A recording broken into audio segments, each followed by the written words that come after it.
Welcome to the Expert Network Team podcast, where our goal is to inform and educate listeners on matters of finance, legal, insurance, and other interests that are of personal and business nature. We hope you enjoy the information contained in today's podcast and find it useful. We'd like to introduce your Expert Network team of professionals. I'm Carl Frank, owner and financial planner at A&I Wealth Management. I work with clients to help them grow and protect their investments and choose how they want to be taxed. I'm Jeff Cromendike, a managing principal of One Digital Insurance. I work with individuals and businesses to help them understand their risk exposure and lead them to risk transfer solutions that best fit their needs. I'm Nathan Merrill, founder and attorney at Goodspeed Merrill, providing advanced tax strategy and private client legal services to affluent families and entrepreneurs. Together, our independent team combines our expertise to provide you insights and solutions, some straightforward, some profound, addressing real-life opportunities we see on a daily basis. If you'd like to learn more or desire to meet with any of the Expert Network team professionals in person, you can contact us at info@expertnetworkteam.com. That's info@expertnetworkteam.com. We encourage you to take advantage of a free consultation with any of our professionals. Just mention this podcast when you schedule your appointment. Without further delay, please enjoy today's podcast. Welcome to today's podcast. I'm Nathan Merrill with Goodspeed Merrill, and I am here with Carl Frank of A&I Wealth Management. Hi, Nate. It's great to be here. It's been a while for us. It's summertime. It was. We had a busy summer. And I think we're finally getting back in the swing of doing these podcasts. I still want to be on vacation. Let's just be honest. Let's just cut to the right. Yeah, of course. Well, if you love what you do, and we do, you never work a day in your life. So I guess that would mean you're always on vacation. Always on vacation. Okay. Never really working. Well, these podcasts have been great, and we're going to continue it today with a really interesting conversation today. Yeah, we're kind of sticking with this. We'll just call it the legacy. Genre of discussion. We've had a number of podcasts that are kind of addressing a variety of issues or challenges or opportunities in the realm of legacy. The last one we talked about was dealing with kind of the disruption that receipt of a legacy can cause in one's life. When you get a financial windfall, it can be both good and bad. Yeah, we used to often refer to it as the lottery winner syndrome.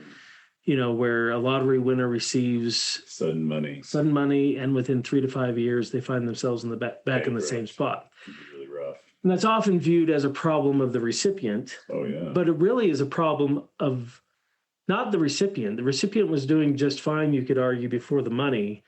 It's how that money disrupts, right? So that's what we kind of talked about last time. It just changes everything.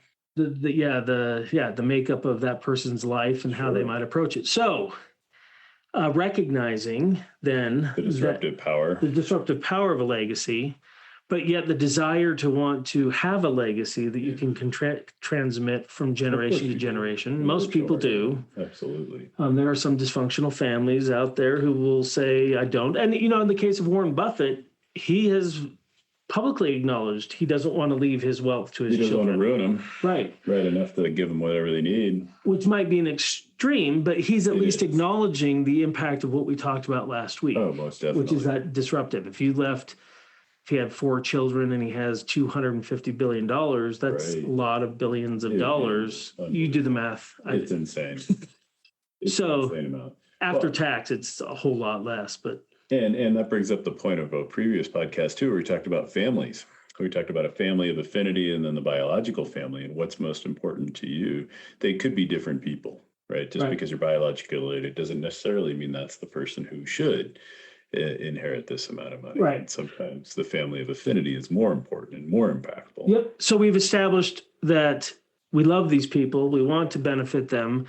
We acknowledge that by passing on our wealth, our financial assets to them, our quantitative legacy, it can be impactful, potentially harmful if it's not done the right way. So then the question becomes, how to approach or treat or involve our target family of affinity, beneficiaries, to prepare them, to ready them, to have them involved in defining what their contribution to the legacy is going to be. Because I think through all of our conversations, we've established that the quantitative part, the financial assets, are simply a medium of exchange by which one continues to contribute to the family legacy. right? Doesn't mean they have to make more money.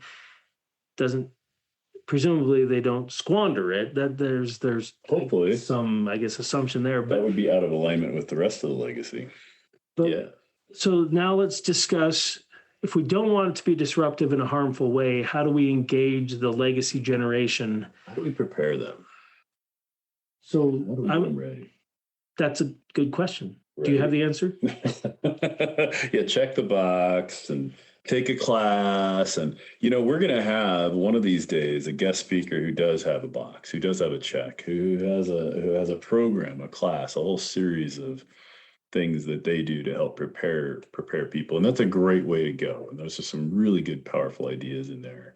But for every family, I think, in a previous podcast, we talked about the importance of conversation, but having the money conversation and how to do that, is an important thing for every family to figure out. You don't want to disrupt somebody and just get them right on board. So at some point, if everybody stays healthy enough, that the children will be grown-ups, right? They'll be of the age of majority where they are making their own financial decisions. And so that's a pretty clear line in the sand, right? Either you're already making the inheritors, the beneficiaries are already making financial decisions for themselves, or they're not.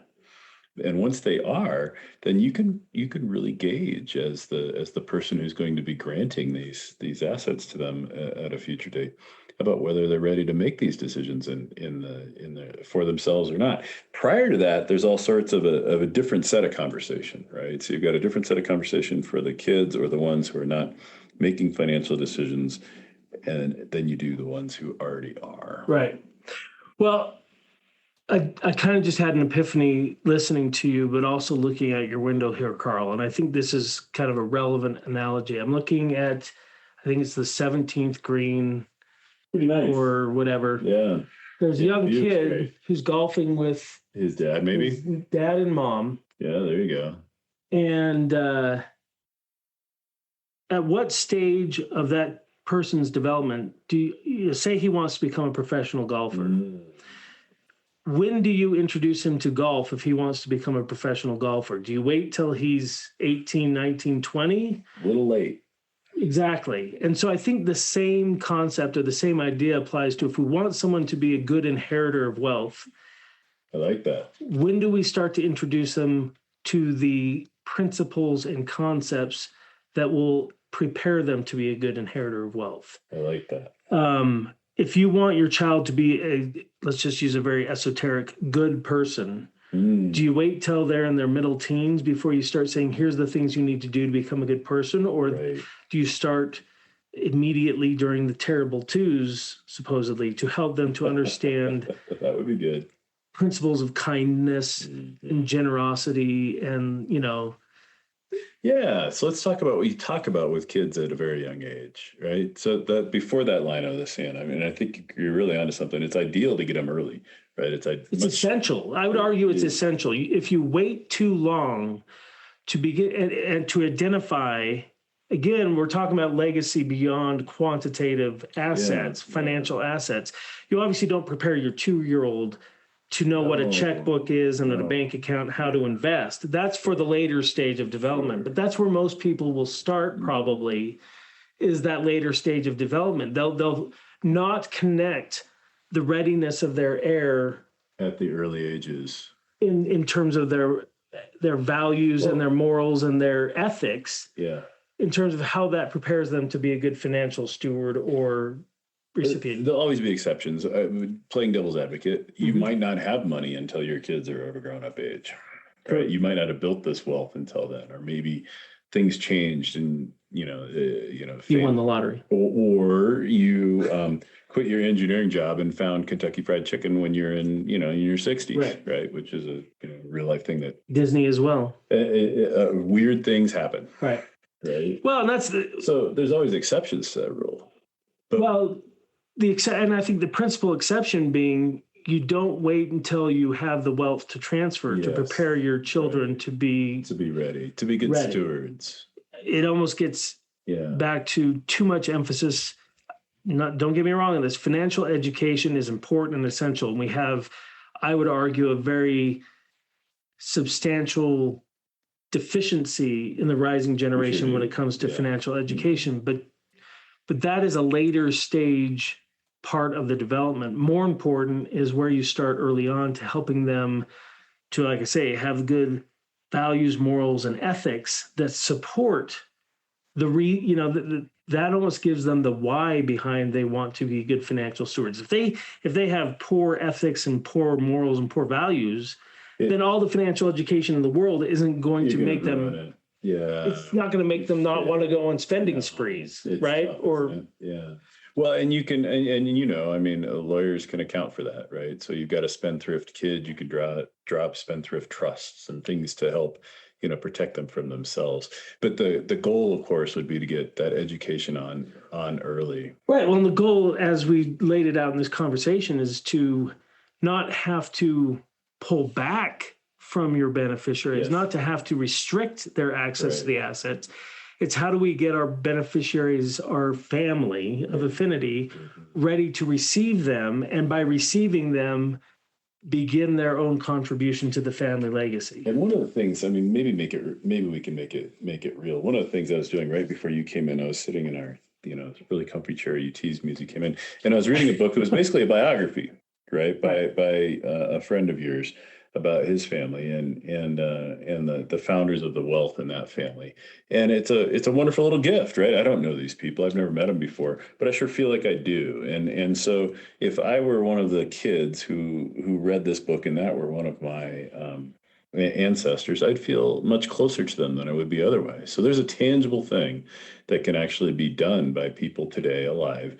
They can, and this guy hired a ghostwriter. You could hire a ghostwriter. You could write it yourself, or at least start to record the stories that mean the most to you, right? And in this particular book, they started with, their childhood and the memories of their parents and some of the values they learned very early on. Clearly, that's going to be a continuing message throughout the book. It's the values that matter. That's the legacy. It's the way we treat each other.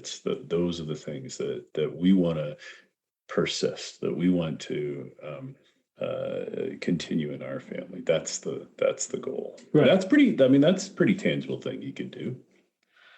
Well, absolutely. And you're probably prompting me to think of what our next podcast is going to be on, and that is the value,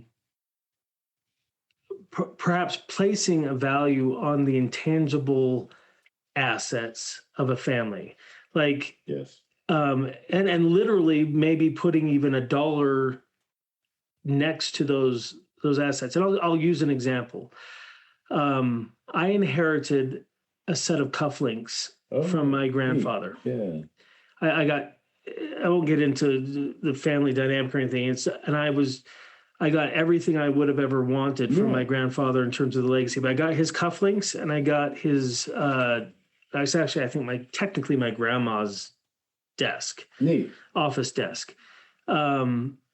Those have stories behind them. So the assets have value. And I wouldn't say that the cufflinks per se are like this extraordinarily valuable collection of cufflinks. Some of them he actually manufactured himself in his own rock tumbler and that sort of thing. So, but, and that's my point is these assets I will use in transmitting the legacy and the memory of my grandfather. When I pass them down to my children, I won't be passing down necessarily just cufflinks.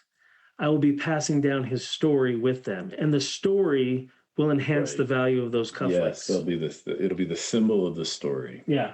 Yes. And that's why I say, if I was to go back and say, what are these cufflinks worth to me? They'd be one of my most valuable assets, without a doubt. Yeah. And so whether it's cufflinks for me or just even a story, like you say, a book, you write a book about. Incredible. and you pass that along, how valuable does that book start to Priceless become for the family. a generation or two from now, when it's all they have regarding the story, your experience, your life Right. experience, the legacy you intended to pass along.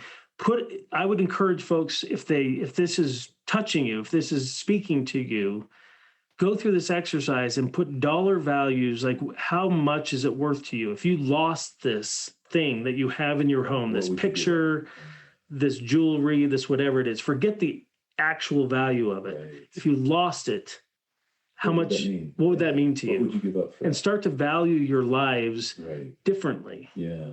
Would you trade a Mercedes for those cufflinks? Heck no. There was a visceral reaction there. And I love Mercedes, but you couldn't, Right. you could not, they're darn near priceless Yeah. to me. Right. But if I was to put a value to them, I would say they're in the millions. But any other person without the, Wouldn't have that value. but I would hope that I would be able to transmit that value to my children so that when they receive them, Yes. it is priceless to them as well. Not because, again, of the cufflink, Right. but because of what it represents in terms of the family legacy. I love stories like that. Yeah. And you hear it about jewelry, you hear it about, and the cufflinks are great because in and of themselves are not that valuable, but, or you could look at a diamond and put a price on it. Yeah. That's why I say I would encourage everybody to look at your lives, look at your own family situation. What types of things are you not putting the proper value to? Are you not emphasizing enough that if you were to lose them as a family legacy, as an asset that you could not pass down, how much have you lost? And then start treating them with that degree of value. One practical thing that made me think of too, and the stories that you attach to those cufflinks, to those tangible items, are stories you heard and stories that are and experienced, right? And so one thing we can do, and maybe if our children are already adults, and as we look at grandchildren and other things, we can share the stories with the grandchildren, and in that way impart the values to the children, right? You can almost skip a generation with a story like that because you've still got the magic over the people while they're young, right? So a practical thing to do is just go ahead and do that, right? Just make it real, make the magic happen for the grandchildren, watch the children hear the stories again, and then realize the power in their own lives to reiterate those stories. Because there's a lot of practical value in having, and having the old guy around. Yeah, and you just hit me on I'm getting all these kind of chills up and down my back because you just hit on another very interesting historical, where I would say the American mindset or the colonial mindset, whatever we are. I don't even know what we are as Americans because we all have kind of these different ethnic origins and backgrounds. We are not one thing, which is what makes us so amazing as a country. Is we're not Germans, right? We are Germans and Irish and Scottish and everything African and everything. Asian. Native Americans, however, I have some clients who are Native Americans, and I've done some of my own research and study. Jay Hughes actually focuses a lot on Native Americans in his book, but they're interesting because their history was entirely oral. Mm-hmm. They passed down these stories from generation to generation in an oral tradition and I don't think as modern Americans, we're really great at the storytelling. We need to, I think that if we were to develop that skill in our families, a lot would be gained, a lot of benefit would be derived from being able to tell the stories. Yeah. And one of the things Jay Hughes talks about in his books is tell the good stories, tell the bad stories, tell the successes, tell the failures, but learn how to tell the stories. And obviously I like the idea of recording them in writing too, but pictures, audio, if you can record audio of someone's voice, huge. I mean, when you go back to the early 1900s and when recordings first started coming into being, and you hear the voice for you and me of a grandparent or a great grandparent, you have now a different type of connection or relationship to that person. So much more powerful. And these things, like I say, when we think about their balance sheet value in our ledger book, we don't think of them as items of value, but when we think of them as balance sheet assets in our legacy, we begin to They're realize priceless. we have a lot of wealth to pass on, a lot of family legacy, a lot of intangible assets that need to be preserved, and we need to find a way, because those are the things that will help, I think, prepare our heirs to be better heirs. If they understand where they came from, if they understand their origins, if they understand the sacrifices and the pains and sorrows of their forebears who brought, even their parents, for crying out loud. Yes. They will look at that asset, the financial assets, they'll look at those perhaps a little differently, or at least it should. If it's conveyed in a way that is powerful, it will have an impact on them. It sure does. So it can be a component of that preparation. And it can be so helpful as you look forward and you think to yourself, well, what value do I want to impart on the world? What difference do I want to make? Now I've inherited this money or whatever it is I've got, or I built something. Right. And you look back at your own family and you say, well, what was important to them? How true does that ring for me? That can be immensely valuable for them. They could turn that wealth into something much more impactful with just a little bit of stories. Even if dad loved Mercedes and you loved, a stupid example, something Chevys and Fords, whatever it is, right? Yeah, whatever it is, right? Whatever it is, then it doesn't matter. But you get that voice and you say, oh, okay, so that was him. But my voice is a little bit different. It's very similar. Or maybe you just say, wow, that's exactly the way I feel. I still share the same exact values. What we want is our children to be successful and our grandchildren to be successful with the best person they can become, right? Right. And then when they, kind of inverting the argument, when they are the person, who is it who talks about it this way?